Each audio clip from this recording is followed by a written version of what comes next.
Welcome to Small Potatoes, where we give you a naughty tease of our latest Patreon episode. Be sure to subscribe. Links are in the description. Well, we're diving into a topic that we need to break stigma on, but I feel like the world is working in that direction. We're talking about strapping up. We're talking about pegging.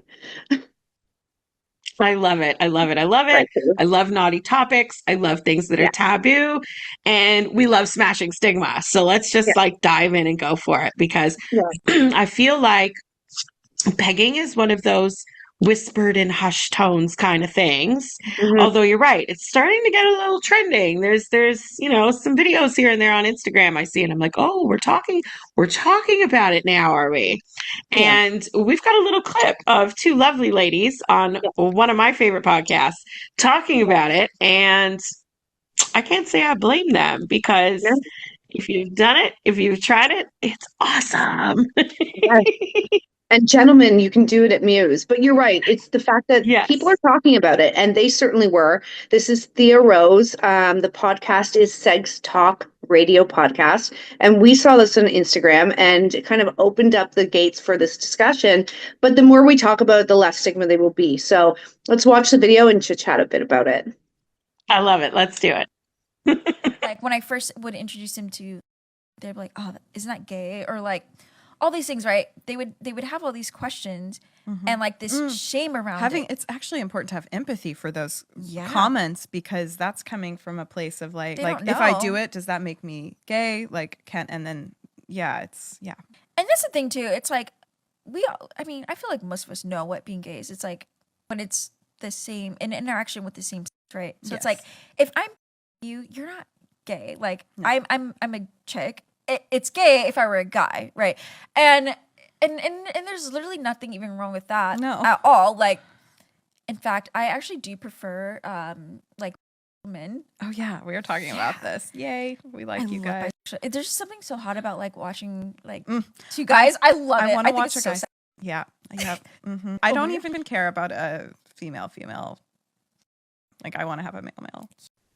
That was interesting. I really, really like her pod. I feel like she is just a sponge for information, and she's a bit on a sexual quest of her own, discovering the many facets of one's sexuality, and is just diving whole hog into it.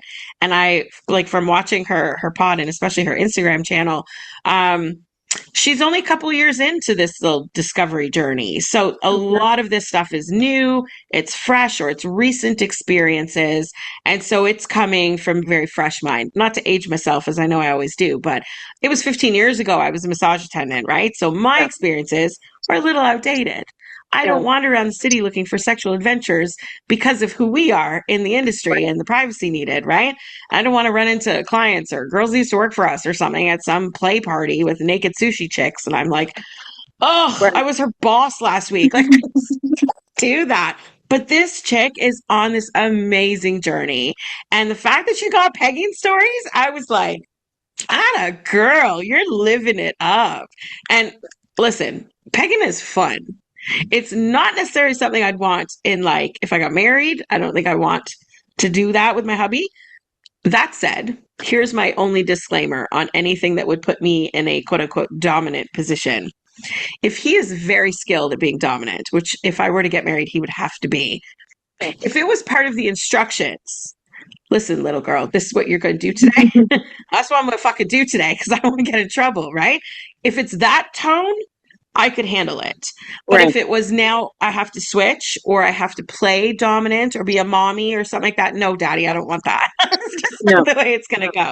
But if the role was done properly, I'd be like, oh my God, okay, that's what I'm doing today. That's what my instructions are to do today.